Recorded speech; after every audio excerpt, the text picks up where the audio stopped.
Part two to the video I'm currently trying to upload on YouTube called There Is No Evil. Check it out. I'll just carry on straight from there. So when you really think about it, right, the Bible gives it away. Because let's go back to the beginning, right? The entities that don't live here. Suddenly an alarm's going off. Anyway, the entities that do not live here. Fucking hell. Did you guys hear that? Anyway, the entities that do not live here came here, right? And decided to create beings, right? In their own image, right? Maybe got lost in translation, but that's what everybody kind of knows. That's a key word everybody knows. Like if you ask even a kind of like pedestrian bystander Christian, he'll tell you, yeah, you know, in its own image. That's a key word. So it's a projection. Yeah, guys, you need to go deeper. They took whatever it is that they had in them, which they call the breath of life. You know, because I don't think we came from them because we're not like them. I'll get to that point. But so assume these entities had us, or has they us as pure energy beings, right? They had us in some sort of like thing. Say let's say they stored us in their lungs, right? Just for argument's sake, I want to get to the point. So they have these projection, these 3D shells, and they put us in that thing, right? In that body, the 3D shell, which is the image being projected, because we live, guys, if at this point you don't know that you live in a kind of like immaterial world and everything doesn't exist, we're like nothing's actually, you live in a false reality. Okay, this is not the end, this is not it, right? There's more. Anyway, so we're in these shells now, and the leader of the pack, or God, whatever, he tells them, listen, do not eat from the tree of good and evil, yeah? The tree of knowledge, some people call it tree of life, some people have called it, but the knowledge of good and evil is what it got changed to. Because I grew up Christian and Catholic, and I read the Bible like all the time. I went to Catholic schools most of my life. So I know the terminology. It was always the tree of life when I was growing up. And then it changed to the tree of knowledge, and then it became the tree of knowledge of good and evil. The Bible gets changed as well. That's how you know this whole place is like, they have iterations, they change, and that's how sometimes you can have the good guys. Well, when I say good guys, quote unquote, like America will be chasing Al Qaeda. The next minute there's another like reset or rejigging of the system, of the kind of like the video game. Imagine you're playing Super Mario Brothers. You go from the one world to another world, right? So it rejigs, it recalibrates itself, and then somehow Al Qaeda are now friends with like US government. They're giving them weapons. Like what? Like how did that happen? But anyway, let's get to the point. So they were not supposed to eat from the tree of good and evil, right? That was the whole point. Do not go there, because there was no evil where they were, right? You can't know evil in heaven. If you're in the present moment and you're in pure one with pure consciousness, right? You're at that highest kind of like vibrational frequency. There is no evil. There is no knowledge of evil even. It's like, it doesn't even cross your mind, right? Then the devil comes, or the serpent, whatever, comes to tell the female, hey, take this. Here's the key word, guys. I'm telling you, this is actually quite profound. The snake, right? Even though there are animals that live underground, when you think of a creature that's on the ground, i.e., if you look at the floor and the sky, like as a kind of metaphor or juxtaposition of the story, is the lowliest creature, is the lowest point. It lives on the ground, right? And you as a human being, even though you got feet, you do not live on the ground, right? So at this point, they are this high frequency, the creature that lives on the ground, the lowest vibrational state, it lives there. comes to convince the woman, saying, hey, take this and eat it, man. And then you become like the residents, the people, because remember, God used to walk with Adam in the Garden of Eden, right? So where that frequency is, you are literally living with beings that are not even from this dimension. You're walking with them in the kind of space, wherever it is you exist, yeah? Walk with me here. You coexist with them. Imagine coexisting with beings from another world. Like, and you're coexisting with them in this space, and you're talking, chilling, living. You don't even care whether you're naked or not, because you don't think in a low vibrational state. You're at such a high frequency point that sex is like, it's not even on your mind, right?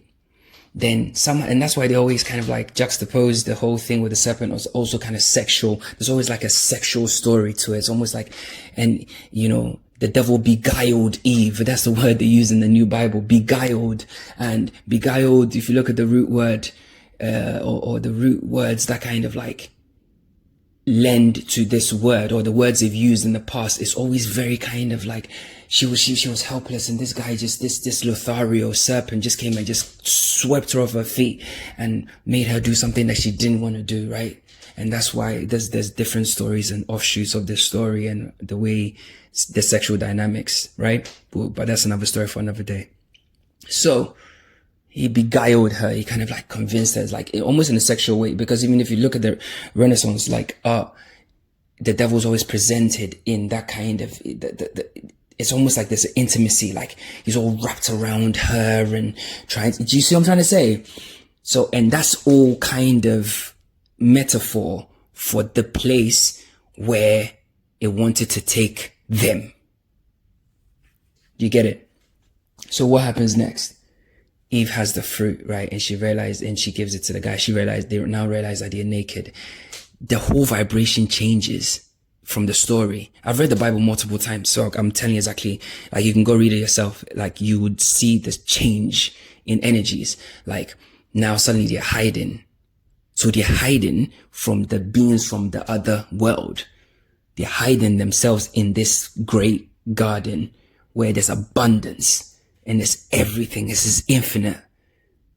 We're not told of any borders or any barriers to it.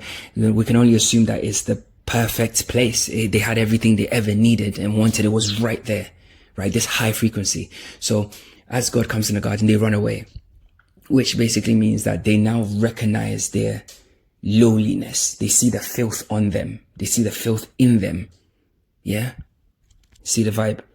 Then what happens is God then finds out that they took it, which means that God or the external beings, right, saw that they themselves have dropped themselves down in frequency. They hid because they recognize that when you are in a lower vibrational state, you cannot vibrate with the others. So they get kicked out of the garden. Yeah? They get kicked out. And the entrance is sealed. They can't come back there. No way. It's over. There's no word or mention of saying that we can get back to the Garden of Eden. It's closed forever to humanity. And that's why they talk about original sin. We have brought ourselves here. So it's like we're going to experience this realm and we will leave. I think when we leave, we probably may have a chance to actually, I don't know what happens after that, nothingness, whatever, because who knows, or multiple lives, infinite lives. We go back to the fucking energy state. Nobody knows. And I'm not even going to pretend to know. They're just theories at this point. We don't know. But the fact is, now that you're aware of good and evil, which means you've dropped yourself in frequency, you're on the ground where the snake resides, you're in hell, where everything goes. So therefore, there is a need to codify what good and evil actually is. Because good and evil are like two sides of the same coin. That's why there's no point even trying to be good. You just have to be human. You have to tap into yourself. Being good doesn't mean anything. It's the flip side of evil. But if you truly want to ascend, you just have to live from your soul, like from deep within, not society or your ego or what you've been told to do. Like, you just go off like what you feel like. No, that's the right thing to do. In terms of like, I would want that to happen to me. And that's why when they talk about Jesus coming back, right, is a consciousness. At some point, when they're going through all this shit, right, humans going through all this shit. Like, if you read the Bible, from that point forward, it's fucking bloodshed, right?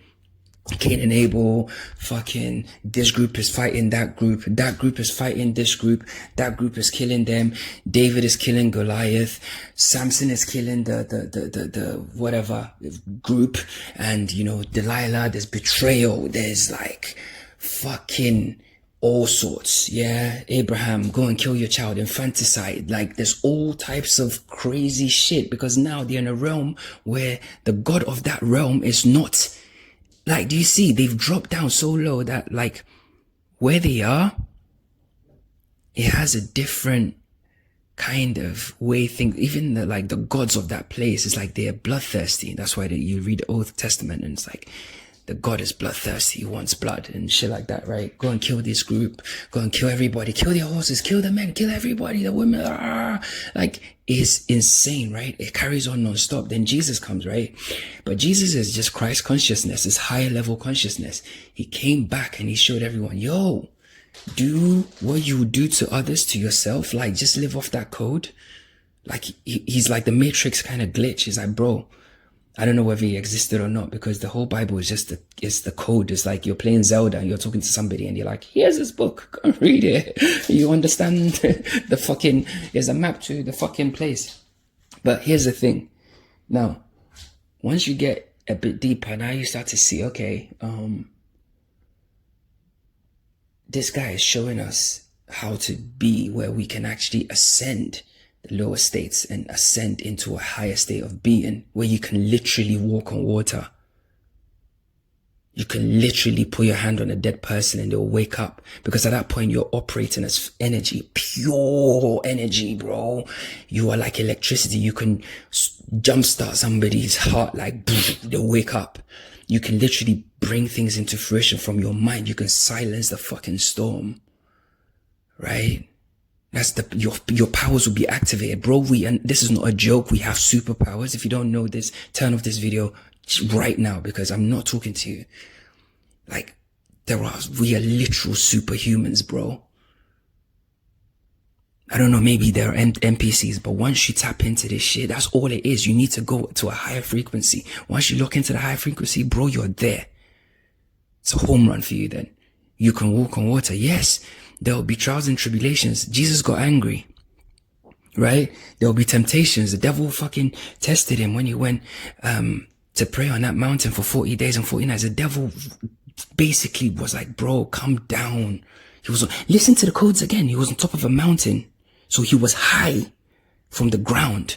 The devil appeared to him. The devil was like, bro, come on, look at all these. He showed him all the cities and all the empires of the world. He said, bro, you pick one. You pick all of them if you want. I'll give it all to you. All you have to do is just fucking come down. Bow down to me, right? Wake up, peeps.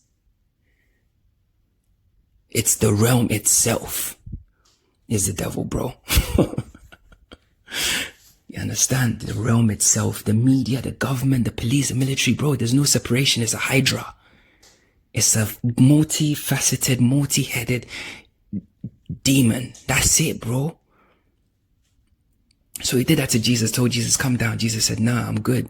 He tested and tested and tested. It will happen to all of you. If you're on this journey, it will happen to you, bro. If I tell you my life over the last 2 years, you will literally not believe me. Since 2020, like my whole life, it's a trip. My whole life's a movie. No shit, from childhood to, it's a movie. But if I tell you when everything activated for me, bro, you will not believe, like, the way, literally, your whole world will spin around you, fucking tornado style, bro. Like, it will literally smash everything. I'm telling you the truth. This is, I don't know if I'm channeling, because I swear to God, I didn't even prepare to talk about the Bible, because it was even just talking about evil, right? Anyway, so we get back to the original point. So he tells him, come down. He says, no, I'm not going to come down. So then when he does that, then what happens is the people turn against him shortly after that, right? It will happen to you. The people turn against you. Your own family, your own kind, your own race, your own team, your own guys. Like, be prepared, bro. It's coming. You will have people say things to you where you look at your phone like, what did I just read?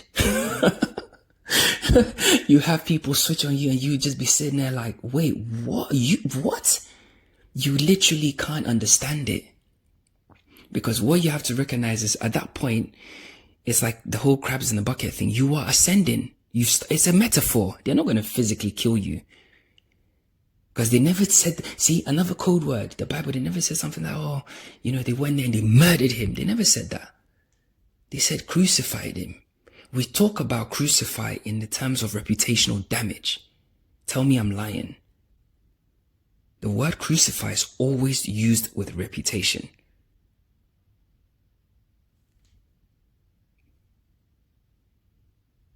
Okay, we've established that.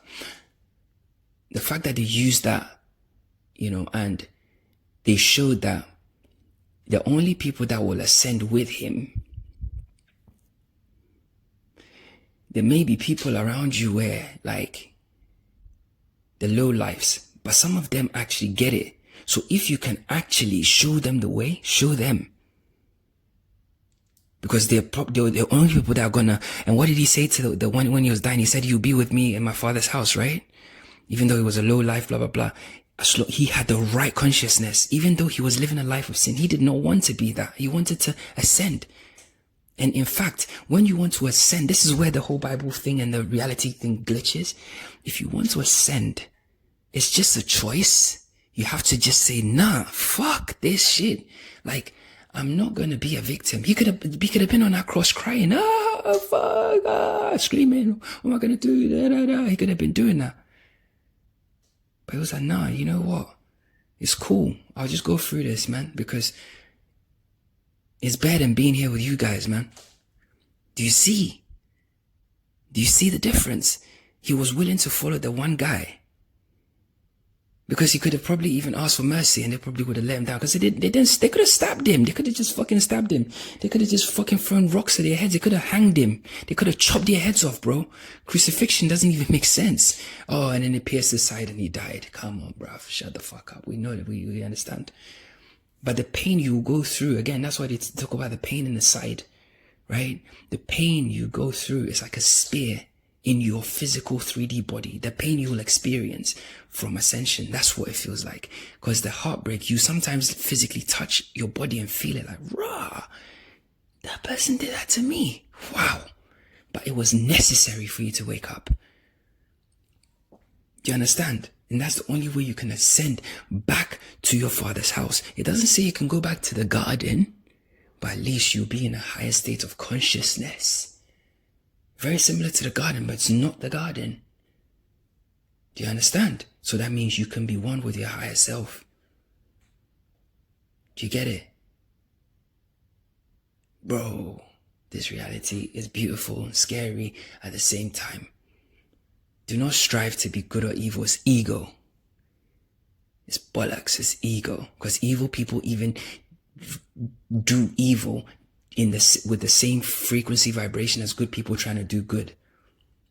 I've seen it with my own two eyes. You see people like they want to get into a fight to prove to everybody that they are bad, which is evil, right? It's no different from the other person who's people pleasing and going to shop and coming back. Oh, look, I'm the rich uncle, or I'm not the rich uncle, but like the nice uncle, the sweet parent. Look at all the stuff I got you. Look, I did all of that for you, right? It's the same frequency vibration. Because you're trying to show people that you are something that you know you're not. Let me say that again. Good and evil is pointless because it's ego-based and it's very low vibrational. So it's like you're trying to prove to people that you are something. That's why all these boys will join gangs and wear the same colors, because they're trying to prove to people that they're evil. Trying to prove to people that they're bad. Trying to prove to people that they're dangerous. But they're not fucking dangerous. They know it. They all fucking know it. They all fucking know the truth, man. I'm telling you that this is spiritual stuff. Forget the physical. They will say I'm the baddest man, I'm the this, I'm the damn, the this, and they will be in prison and still pretend to enjoy prison, right? They pretend to enjoy it, right? Because they're bad, and what? It's the same. And the person that's trying to do good is the same. Like, you're going out of your way to go and, help children in the bush in fucking Africa. And like, you don't want to be there. And you've bankrupted yourself and you're struggling and you don't really enjoy it, but it looks good. And reputationally, it's amazing. Everyone's fawning over your shit. Like, oh, you're such a good person. But you're not a good person really, because they piss you off. They actually piss you off. You actually sit there sometimes and you just think, oh, fuck this. Like, it's real. Because you're still in your ego. You're still low vibrational. You're still operating off the devil's energy, which is evil energy, which is the energy of the lower states. But if you were in the present moment and you're real to yourself, you might not want to be there. Maybe it's traveling you wanted to do. So go and travel. Go and do that instead. And, I'm a bad boy. Whoa. Because they feel like they want to show the world something. Like, yeah, I'm here, man. I'm here. Whoa. No, you don't need to. You don't need to do any of that, man. There's no need. And if you walk in your light, truly walk in your light, like, I'm not part of it. No, it's cool. I'm just going to focus. You will literally be walking on water. You literally see them, and the gang people, they might be outside your mom's block or whatever it is, and you feel like they might attack you or whatever. The fear of you, the retribution is what causes retribution to happen, is manifestation. But what you have to do, once you're in yourself, that's operating from the state of presence, you literally float around them. You'll be walking past them, they won't even see you. They will literally not see you. Like, the memory of you will literally get removed from their fucking consciousness. The next time you see them, it'll be like 5 years it would already passed. Trust me on this. So it's no point. It's all fake. Do you understand? God didn't tell Adam and Eve to be, or whatever you want to call it, consciousness, whatever you want to call it, or even if you want to come from the higher state point. Let's use the example of Prometheus. Let's assume that the biblical gods were like Promethean. Very similar. Yeah, we all know the story of Prometheus, right? So let's assume that's the case, right? He never told them to be good. He never told them to focus on being good. He didn't tell them to not be evil. It doesn't exist in the higher planes of existence. But there is a portal. There is a way. There is always a way. We can drop ourselves back into lower states. That's what the whole story is about. There is a way we can always drop. So you have to be vigilant. And as men, it's, feminists can do what they want.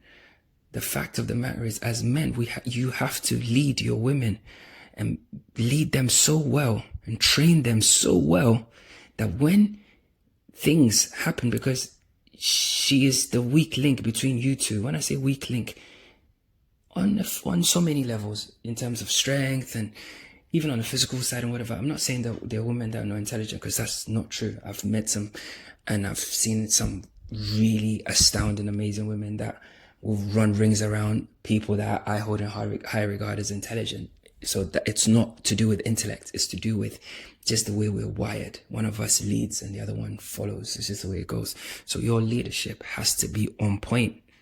That's the code over there. Because why, even if she was there by herself in that moment, a well-trained or a woman that's actually fully on Adam's team would have not thought about her interest. Do you understand? That's the whole thing. Because if she had thought about the interest of Adam and all of them as a collective, she wouldn't have done what she did. That's a fact. She wanted to be like God, which is something that has been proven time and time again. Women will shit test men, right? And, once you catch a woman and you nail her down, you don't nail a woman down, women nail men down. It's like once a guy catches a woman, he has sex with her, pretty much that's it. That's all there is. Once the pussy's given up, right, it's been handed over. It's done. The guy, it's almost like it's almost like a universal energetic thing. I don't know why. You can sleep with a woman once, and even the fact that you've done that, it's like you have something of hers. Like that's what she feels like. You've just taken my pussy, right? Even though the guy might not necessarily feel that way, but that's the actual point. It's like they have power over that domain, access. And it's like, for them, generally what tends to happen is they tend to use that to want to usurp the man. Usurp his power, and that's what feminism actually is, and they want to be the dominant one. They want to be the because it's almost like you want to be everything that you know that you're not. Do you understand what I'm trying to say? So in a way, it kind of shows that women are very intuitive. They know their limitations. Deep down, they do. Some might not know, but there is awareness there. And because of that awareness of that, there's also a side of them that gets a bit jealous of that imbalance. Do you see? And this is something that all women have to get rid of, because it's not real. Because men themselves appreciate you how you are. Yes, it's the luck of the draw that we have certain things and we can do certain things, but you can also do certain things, and we don't sit there like, oh, I wish I could have a baby or whatever. Do you know what I mean? I don't know, but the point is, it's not a competition. And once you get into that state where you're not competing, but you're cooperating, life is bliss. The fact that the low vibrational energy was able to convince her to try and usurp, to try and to become powerful, like what she was aware was power. She wasn't cooperating, not with the entity that made her, or with her husband, or partner, whatever the fuck it is. Do you understand? Because I'm sure whilst we're there, she would have had an awareness that she was created from him. Do you understand? This is how the story goes. She came from him. So the chicken and the egg in this case, yeah, man is the starting point for women. That's what the Bible says. So all Christians that are feminists are fucking stupid. They should get that. It's common sense. Like even if you're a copy of something, right? You're never like the original. So there is a difference. We just have to accept that. How can you want equality? It's bollocks. It's a joke. It's a fucking pipe dream. Ego-based shit. Because you intrinsically know, you have the awareness that you have limitations. Why do you think men are far more daring than women, and men push the envelope to such heights and such points? Because some of us generally don't think we have limitations. It's a fact. Like, yeah, all right, cool, I'll fight him. I don't give a fuck. Like, and that's what makes us who we are. So that thing has to be gotten rid of. If you, as a man, as a woman, if you get rid of that and you cooperate, you're in bliss. It's a code. You're in bliss. Because what are you fighting for? Because everything that you are fighting for is ego-based. Oh, he doesn't appreciate me enough. Oh, he doesn't do this. Oh, he doesn't. Ad infinitum. Fuck. What if you recognize that, you know what, a lot of these men don't actually do that. It's just the way they are. It's alright. He still loves me, looks after me, looks after the kids. He might not say every day, but I feel it in his actions. It's common sense. You'd have solved the problem. So it's like you're creating situations. There's a fight over the situations. Can you not see how you're in a low vibrational cycle of hell, stress, pain, anguish, and you're just circling within it, spin round after spin round, because you don't